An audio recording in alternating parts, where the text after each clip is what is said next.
bom, irmãos, a gente poder compartilhar da palavra, poder compartilhar da comunhão. Sempre que eu posso também eu digo isso, né? Qual a expectativa que você colocou no seu coração para vir à igreja hoje?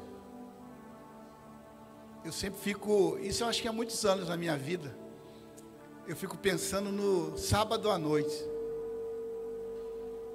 Sábado à noite, vai chegando a noite, eu fico com muitas expectativas. Talvez agora até um pouco mais, porque eu tenho a grata oportunidade de trazer a palavra. Mas sempre foi assim: o que Deus vai falar comigo no domingo? O que Deus vai falar comigo na ministração? E sempre quando nós estamos diante de um povo, sempre diante da palavra, há um poder do alto. E esse poder que vem do alto, ele precisa nos atingir. Mas como eu disse, essa expectativa precisa ser gerada em nosso coração. Qual a expectativa que você tem hoje aqui, de estar aqui nesse culto? Um culto especial, um culto onde nós estamos aqui diante da mesa da graça, um culto onde nós iremos celebrar aqui a ceia do Senhor.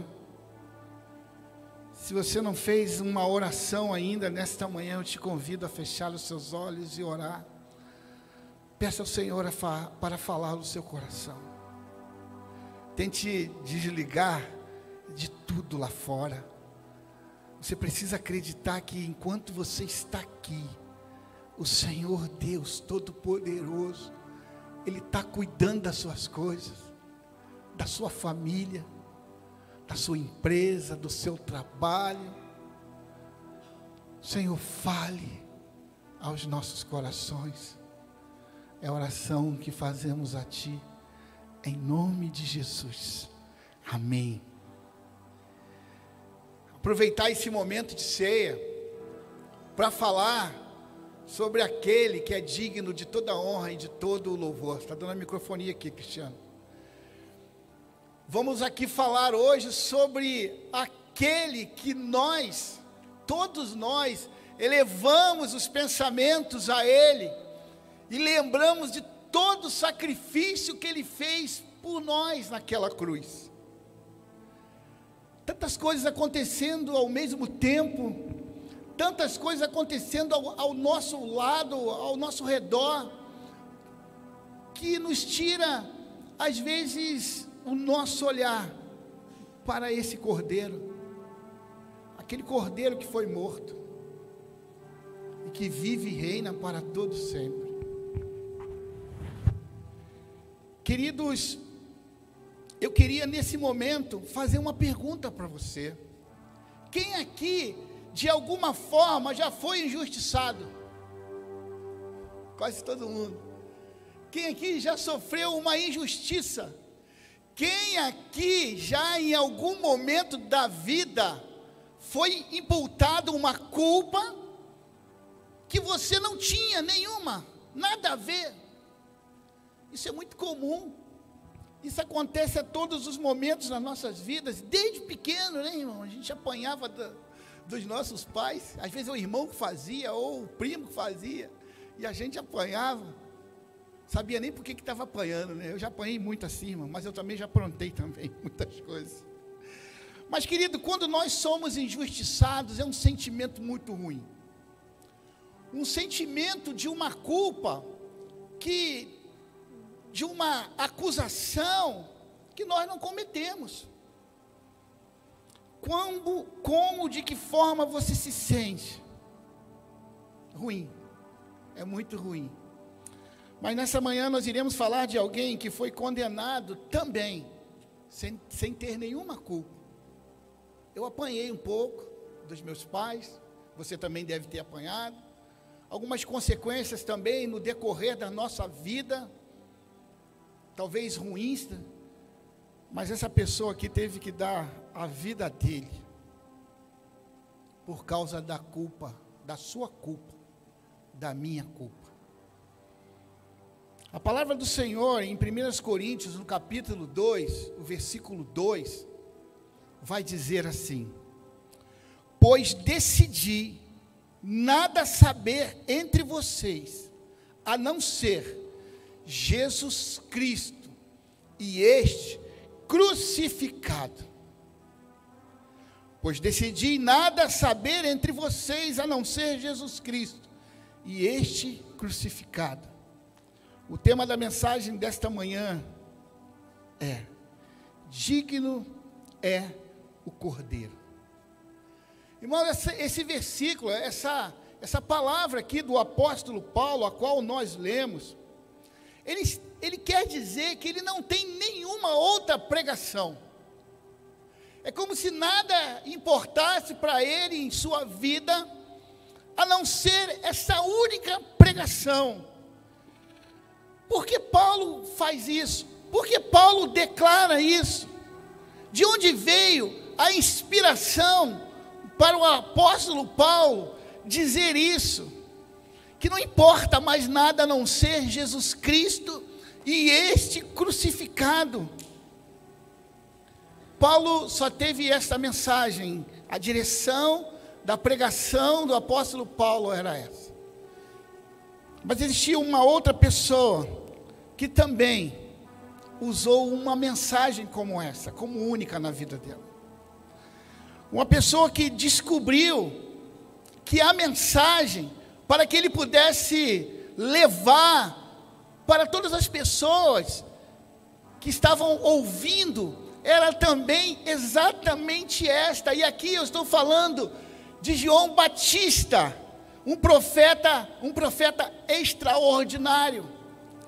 Quando Jesus fala desse profeta, ele diz que não conheceu ninguém nascido de mulher como ele. João Batista também só tinha uma mensagem, uma palavra, e também só tinha esta pregação.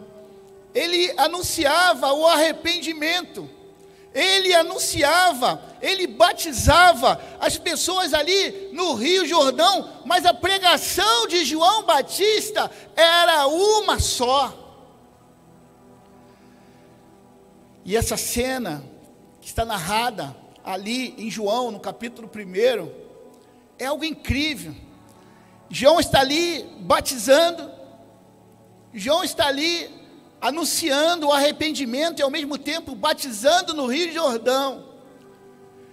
De repente, a pregação dele, o motivo do seu nascimento, aquele que inspirava a vida dele, aparece em sua frente.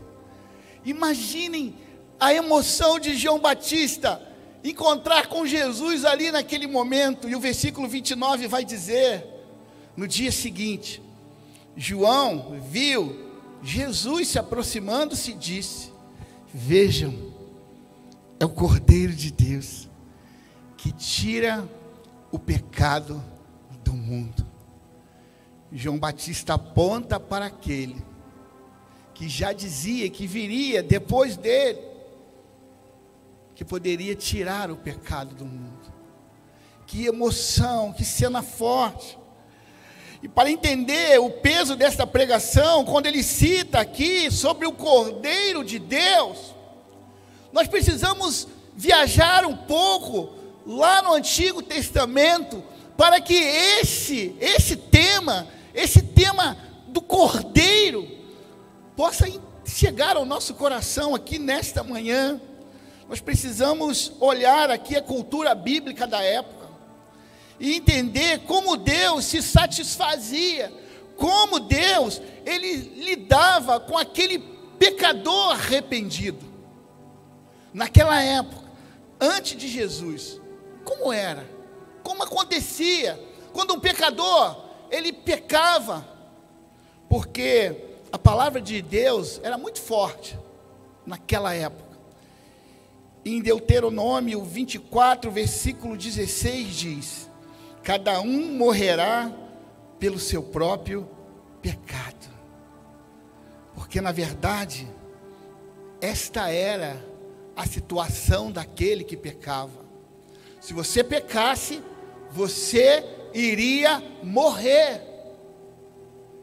Louvado seja o Senhor, que nós não estamos vivendo mais nesta época. Quando uma pessoa pecava, como nós lemos aqui, iria morrer. E também o profeta Ezequiel, no versículo 18, versículo 4, vai dizer: aquele que pecar é que morrerá. Irmãos, era muito forte o que aquelas pessoas viviam antigamente. Se você pecasse, você ia morrer. Apesar do pecador já condenado, mas óbvio que não era vontade de Deus que o pecador morresse. Não era vontade de Deus, e não é até hoje a vontade de Deus, que ao pecar, eu vou precisar morrer. Não, graças ao Senhor. Agora, como que isso acontecia? Como era esta fase de arrependimento e também de sacrifício, para que eu não pudesse morrer? O pecador já está condenado. E agora? O Senhor, lá naquela época, na época de Moisés, ele trouxe algo que conduzia o povo a se arrepender, para que ele não viesse morrer pelo pecado que ele cometia. Então, ele institui algo, seria também como um ritual. Sim, o pecador arrependido. Você não quer morrer? Não, eu não quero morrer. Você quer que o seu pecado seja perdoado? Sim, eu quero. Então faça o seguinte: vá lá no seu rebanho e procure ali o melhor cordeiro. Procure aquele cordeiro mais bonito. Procure aquele cordeiro sem manchas, sem defeito. Vai lá, busca esse cordeiro e traga para mim. Mas não pode ser qualquer cordeiro, como eu disse. Esse cordeiro precisava ser um cordeiro sem defeito, sem manchas. Sim, o mais bonito do rebanho. Tem que ser cordeiro perfeito. Então o pecador pegava esse cordeirinho, colocava em seus braços, ou também nas suas costas, e levava até o tabernáculo. Depois, com o templo, depois, no passar do tempo, foi levado ao templo. Assim era o que o pecador, que queria ser perdoado dos seus pecados, precisava fazer, para que seus pecados fossem redimidos. E lá, o sacerdote iria examinar o cordeiro.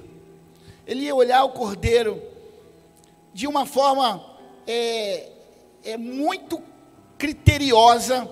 Ele olhava cada parte do cordeiro.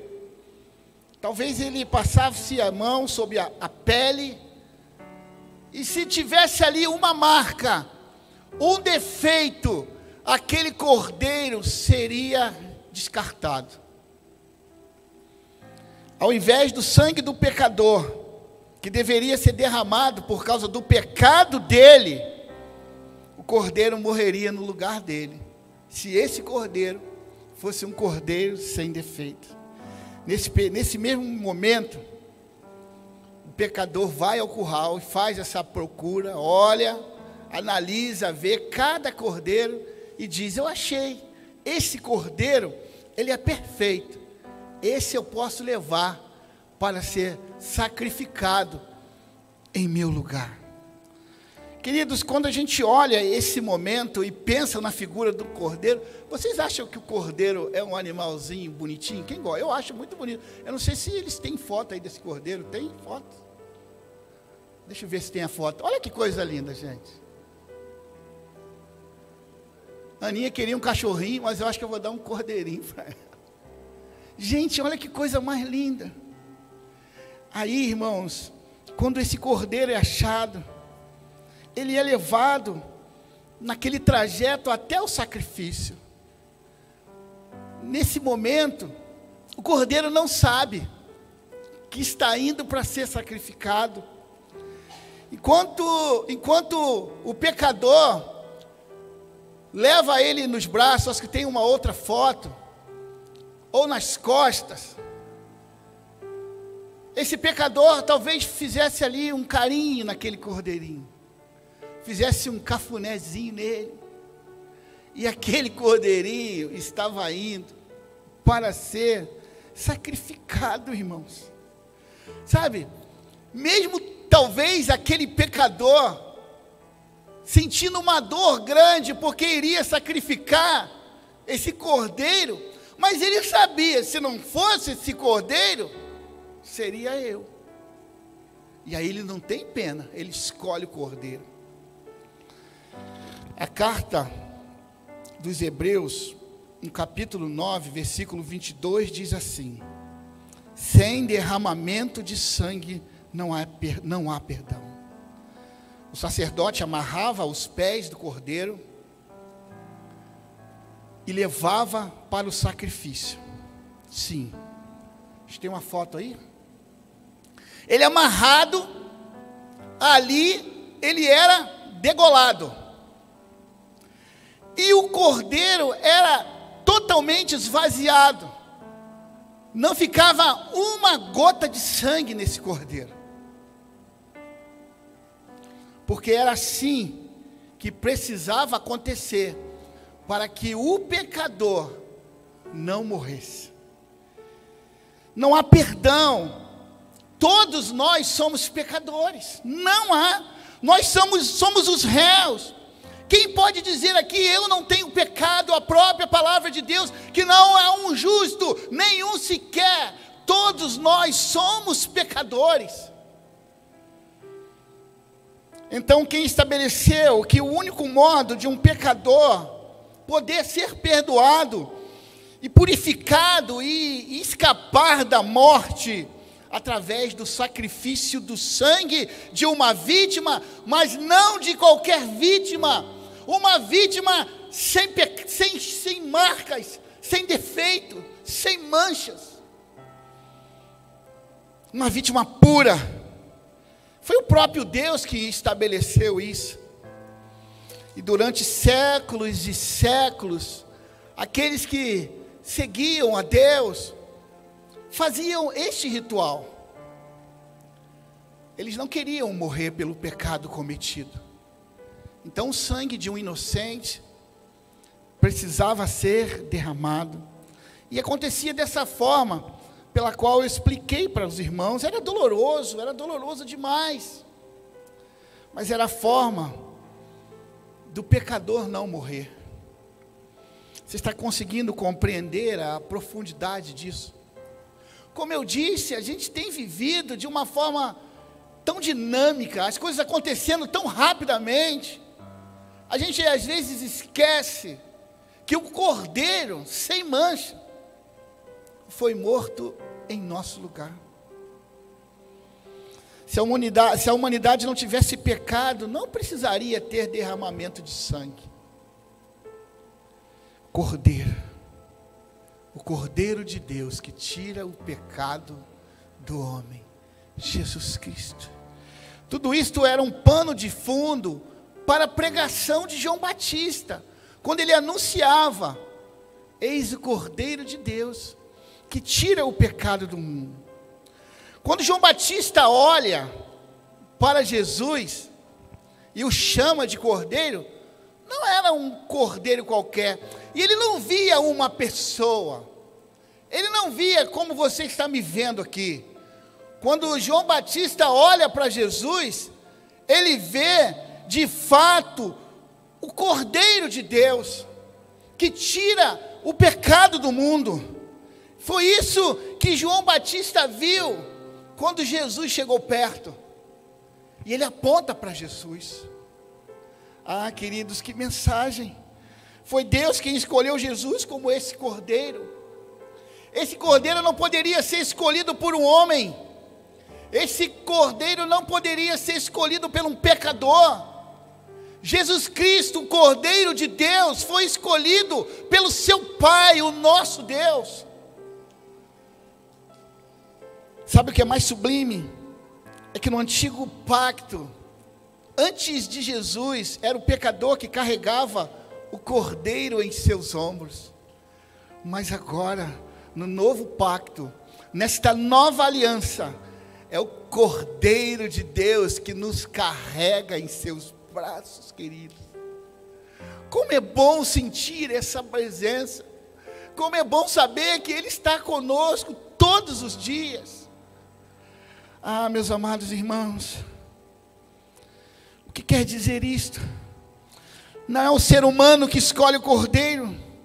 Quem escolheu esse cordeiro para nós foi o Senhor. Não existe outro cordeiro, só existe um cordeiro, Jesus Cristo, irmãos. Não procure em outro lugar, não procure outra pessoa, não procure em ídolos. O único que pode lavar a sua vida, que pode perdoar os seus pecados, é o Senhor Jesus. Ele veio para dar vida para mim e para você. Independente da tua situação, independente daquilo que você viveu, o Senhor Jesus está aqui para limpar de você todo pecado. Aquele sangue vertido naquela cruz foi para isso. Jesus repete esta pregação em sua última noite de vida. Queria que você também lesse comigo em Mateus, no capítulo 26, a partir do verso de número 27.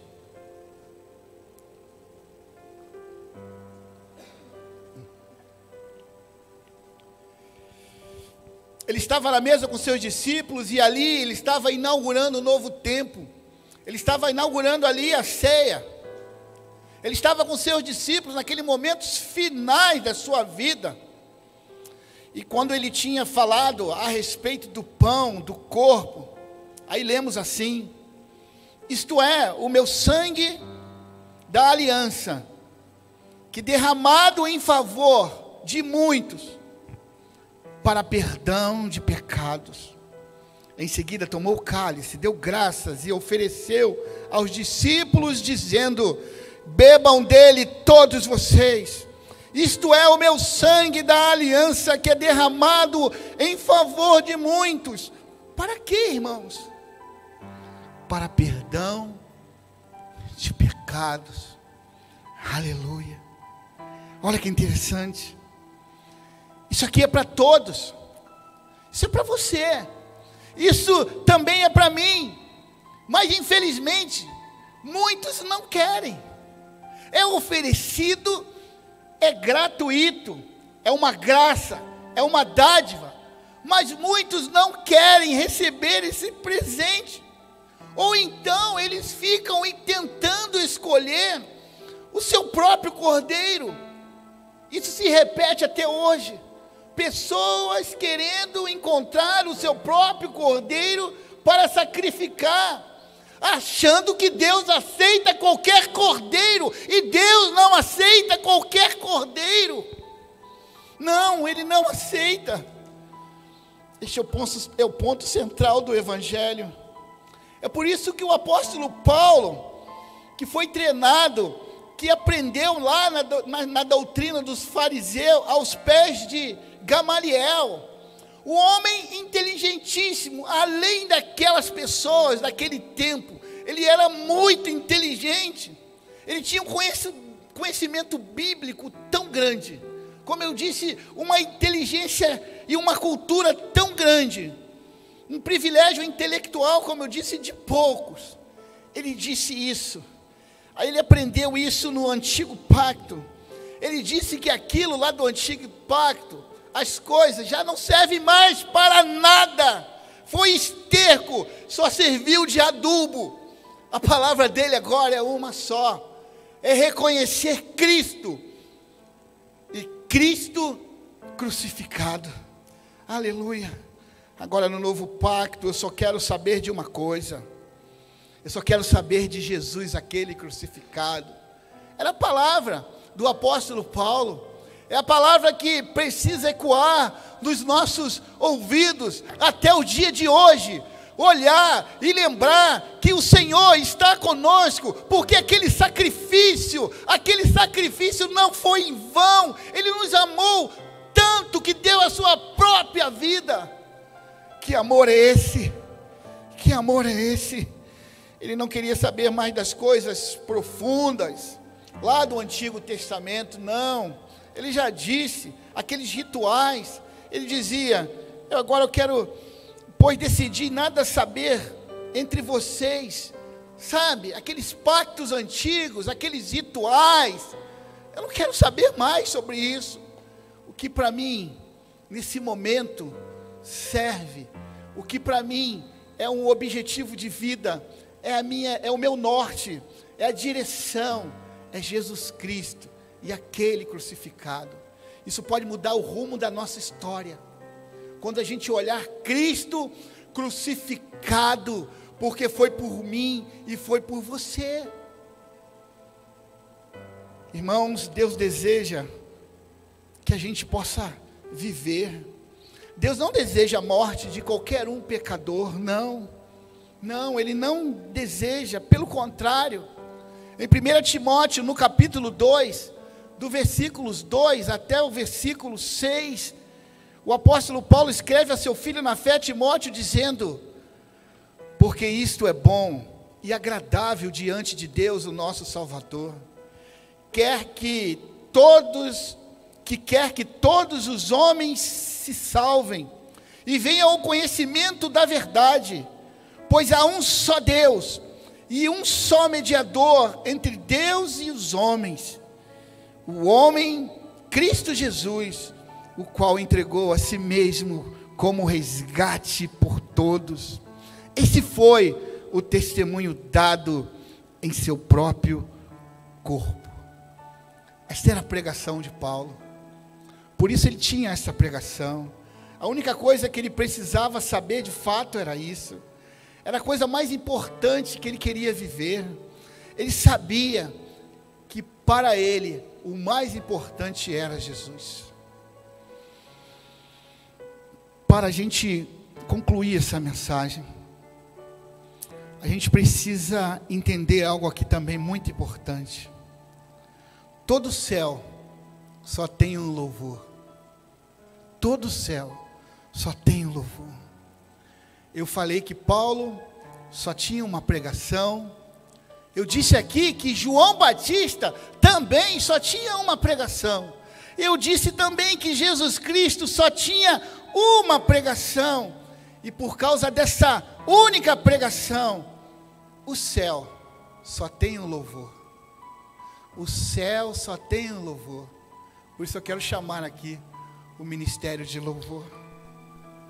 Eu queria agora também ler com vocês Apocalipse, capítulo 5, a partir do verso de número 9. E eles cantavam um cântico novo. Tu és digno de receber o livro e de abrir os seus selos, pois foste morto e com seu sangue compraste para Deus gente de toda tribo, língua, povo e nação. Tu os constituíste reino e sacerdotes para o nosso Deus, e eles reinarão sobre a terra. Então olhei e ouvi a voz de muitos anjos, milhares de milhares e milhões de milhões, e eles rodeavam o trono, bem como os seres viventes e os anciãos, e cantavam em alta voz: digno é o Cordeiro que foi morto de receber poder, riqueza, sabedoria, força, honra, glória e louvor. Depois ouvi todas as criaturas existentes no céu, na terra, debaixo da terra e no mar, e tudo que neles há, que dizem: aquele que está sentado no trono e ao Cordeiro seja o louvor, a honra, a glória e o poder para todos sempre. Amém. Os 4 seres viventes disseram amém. E os anciãos prostraram-se e o adoraram. Aleluia, glória a Deus.